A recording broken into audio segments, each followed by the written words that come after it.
You found it. Your home for the best content on your favorite team, the Fighting Tigers of LSU. Do us a favor. Subscribe to the channel. Leave your comments below. Be sure to smash that like button.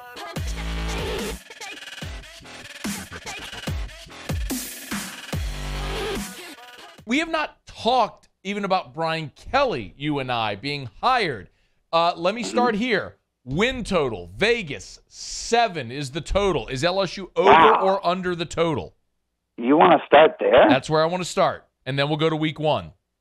Under. Really? Yeah. Why? Why? I'm a fan of the hire. I mean, it's amazing that LSU was able to hire somebody with that much experience and poise, and I have every confidence that he'll get the trains running and things will be efficient, and he's a great coach. But I think it's going to take a little bit of time. Unfortunately, y'all schedule. I mean, you got the 3 best teams in the SEC West, certainly, all right smack dab at the end of the year. By the time everybody gets a little bit of weight underneath them. So, yeah, I don't know, brother. I spent some time actually on this, and we can go through it if you want to, but I'm not very optimistic at all. All right, Florida State. Oh, that's a loss. Wow. Okay. You realize it's a de facto home game, and LSU is favored.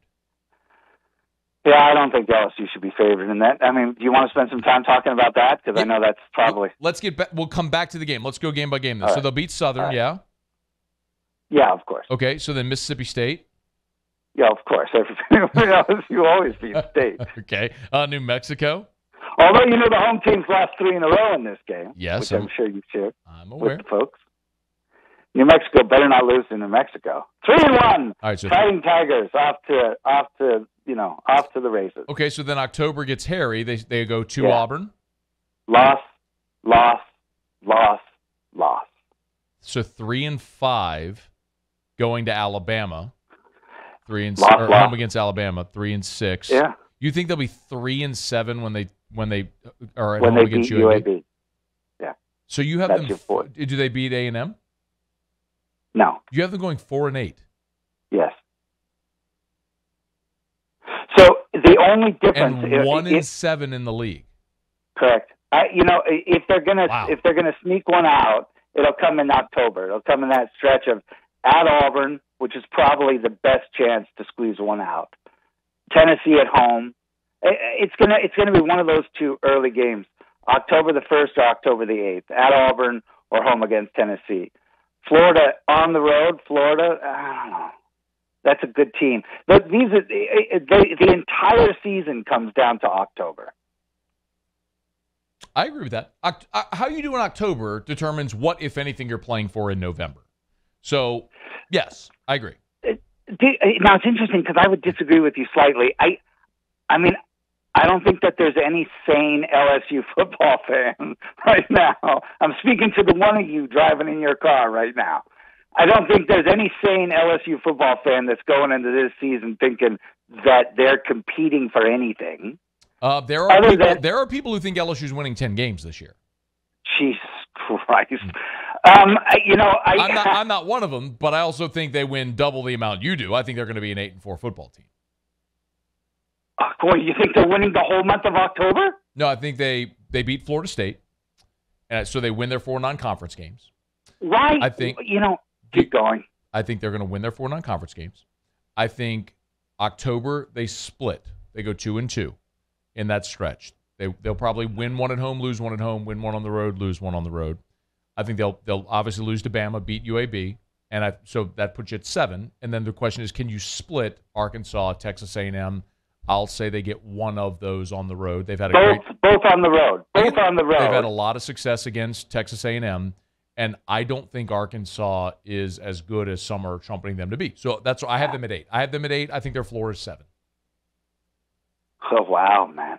Are you playing up to the home crowd here? You know me as well as anybody. Have I ever in my life done that? I'm just teasing. I'm the guy who spent the last 5 years in professional misery because I said I didn't like the coaching hire, and the coach made my professional life, tried to make my professional life a living hell for half a decade. So if you think I'm sitting here BSing people, you know me too well. I don't know. In order for what you just described to happen, all the chips got to fall LSU's way, brother. All of them. I mean, like, they'd have to get every bounce and everything has to play out perfectly. And, I just don't see that happening. Walk me through. I want to see LSU be competitive in every game except Alabama. That's what I want to see. You realize they held Alabama to single digits in rushing yards a year ago. And were a blink away from actually winning that game. Mm-hmm. Okay. I think they have better players than maybe you're thinking they do. And the biggest problem they had was the head coach, who was a total disaster. And purging him, you've immediately upgraded. I don't know. I think this is going to be another juggernaut Alabama team, and they're playing at home. So, I don't think they're winning that game for sure. Okay, let's talk about this weekend, then we'll get to some of the other big games because I know we only have you for one segment today. So, yeah, go ahead. It's interesting to me. I was spending some time looking at some of the LSU. A lot of LSU folks think they're going to win this game big. That's crazy. That's crazy. Look, this is not the 2020 Florida State team, man. This is a team that's actually, they played arguably the toughest schedule in the ACC last year. They've got 16 returning starters, including 9 of the starting 11 on defense. You remember last year against UCLA? Remember how we spent the whole Friday discussing the fact that UCLA had already. Although I think that was in reference to you and me. I think that was in reference to you and me. It actually was. He said we spent the whole Friday. He did say we, but he said he was talking about he and I there at the we're at the Lowe's Hollywood. You and I remember doing the show. UCLA had 11 returning starters on defense. Do you remember that? Yes. Florida State has 9 returning starters on defense. They finished off the year strong. They had a great week last week, and I don't care who they played. I mean, even in a scrimmage, when was the last time the Seminoles went 60 minutes without a mistake? Right? So this is a good team y'all are playing against, and if you're an LSU fan, you point to the fact that they got 9 returning starters on defense, but 7 of their total starters are underclassmen. This is a very young Florida State team, but it's a young LSU team too. I'm not worried about LSU's defense. I'm worried about LSU's offensive line. Yes. To me, this whole game comes down to offensive line versus defensive line. And Florida State's defensive line, Cooper and Lovett, could both be playing on Sundays right now. They wouldn't have gotten drafted high, but if they'd gone, they would have both gotten drafted. And they've got Norvell's going to rotate 11 kids. They're going to rotate. Listen to me now. They're going to rotate 11 kids on that defensive line. Do you really think your offensive line can handle that for 4 quarters? I would say the same question in reverse. I don't think that Florida State's offensive line can manage shoes. I know. They ran for 406 yards last week. They had 3 guys run for 100 yards. Against Duquesne. 3 in the history of Florida State, and they played in some crappy ACC years. In the history, they've never had 300-yard rushers. I get it. I watched the whole game. And so did I, brother. Duquesne had defensive linemen as big as me. So they ran it. That's big, man. I've seen you lately.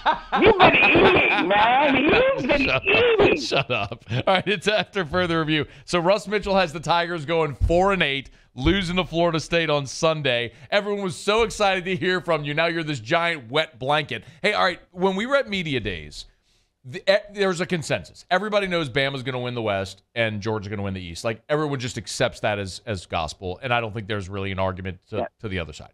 What nobody could agree on, and this was, like, in Atlanta, the biggest question everybody asks is, who's the second-best team in both divisions? There was no consensus. Yeah. What say you? I like that. I think that the conference, we've seen 3 straight championships by 3 different teams. I mean, it's not like back to the crazy 7 in a row sort of thing, but I like to see that we've got this parity that's moving up, and the rich get richer, and the SEC is going to be one of those conferences that continue to see, some of the turmoil in college football working in its favor. To me, the second best team in the West is Arkansas. I maybe Ole Miss or A&M, depending on how some of the new kids play. Ole Miss in particular, who really hit the portal hard. But Arkansas keeps getting better in almost every facet. The bowl win they had in January, that was their first January bowl win since Clinton was president, man. I mean, that was a long time ago. They have 5 upset wins under Pittman, and it's really 7 because they got jobbed a couple times. They avoid the top 3, and this is the other thing, we talk about this all the time. Schedules, right? They avoid the top 3 teams from the East. Texas is off their schedule. They only have 3 road games because one of them is neutral. So I got to tell you, I like the Hogs. But they Wake up the Hogs, baby. They do play Cincinnati in their opener, and they go to BYU. Oddly, yeah, enough. we'll talk about that. They do, by the way, statistically, Arkansas has the toughest schedule in America. Like, that's a team, Russ, that I think might be better this year than they were a year ago, but their record's not going to show it because of the schedule. It's a brutal gauntlet that they've got to face this year. So, let's talk about week 1. Russ Mitchell's with us, College Football News. He's on Twitter at Russ Mitchell CFB. I know you wanted to highlight a couple of games. Let's start in the league. We talked about LSU and Florida State. What about the other team in Florida, the Gators, hosting Utah? Yeah, to me, this is the most exciting game of the week. I know everybody's like, Utah. If this game was being played in Utah, if this game was being played in Salt Lake City, I'd like Utah by 10. But since it's in Florida, I think it'll be a little bit closer. This is a Utah team. There's a lot riding on this because Oregon's not going to be able to keep up with Georgia. To me, the only thing exciting about that is Dan coming back, and it's not even like he's coming back to Athens. He's just coming back to Atlanta. Yeah. And I want to see what Kirby does with the defense. But I'm really excited to see what Napier's done to this floor. They have a lot of talent there. But don't kid yourself, this Utah team, they have a star quarterback. They have their top 3 running backs coming back, and 14 starters from a team that really did well in the Pac-12 last year. I like this Utah team to beat Florida. Utah's is a field goal favorite in the Swamp this weekend, and that is a pretty popular pick with the Utes. What about the other big one, at least nominally, which is Notre Dame going to Ohio State? But, man, Notre Dame is a 17.5-point dog in the Horseshoe. This kind of reminds me of some of these, like, you remember when Alabama played USC? Oh, yeah. When was that? Russ, that was 2016 because I watched that game doing post-game outside of Lambeau Field after LSU lost to Wisconsin. Yes. Miserable day. That was a miserable day. Everyone has this as a sexy pick, so somehow like Notre Dame's going to be like Oregon. Ohio State slept. I don't think Ohio State had a lot of respect for Oregon. And Notre Dame might have an offensive line, but this isn't an Ohio State team. They got C.J. Stroud back. They got their top running back and Henderson coming back. They got their stud wide receiver, all from a team that last year led the nation in scoring with like 50 points in total offense and 500-plus yards per game. At home in the shoe, I like Ohio. I'm very comfortable with that 17 points. Okay. It's 17.5, by the way. You got to lay the hook. I'm fine with the hook. Hey, let's circle back to Cincy and Arkansas. I think Arkansas is less than a touchdown favorite at home. I think it's maybe 6. Yeah, that's another. I want to be very clear that I am a big believer that one should never wager on children because what? They'll always break your heart. Yeah. But you've tried to tell me that for years. I don't ever listen. This is a Cincy team that's replacing their starting quarterback, their starting running back, their stud wide receiver, their stud defensive lineman, their stud linebacker, and both of their stud defensive backs.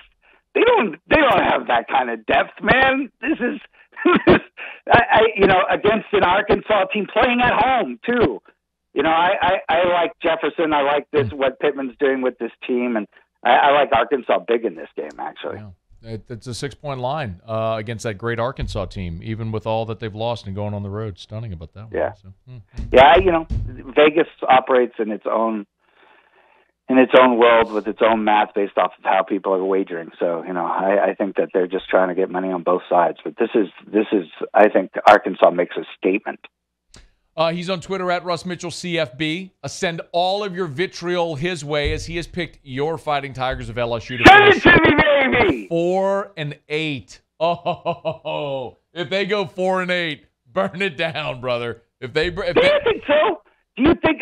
Listen, it depends on how you go 4-8. No, like if you get better and better as the season goes along, if they're all 7, no, you think they burn it down? You think they burn it down, brother? Ed Ogeron was a complete and utter disaster and won 6 games last year. Well, then you better split October, brother, for 6-6 because it's not happening. It is not happening in November.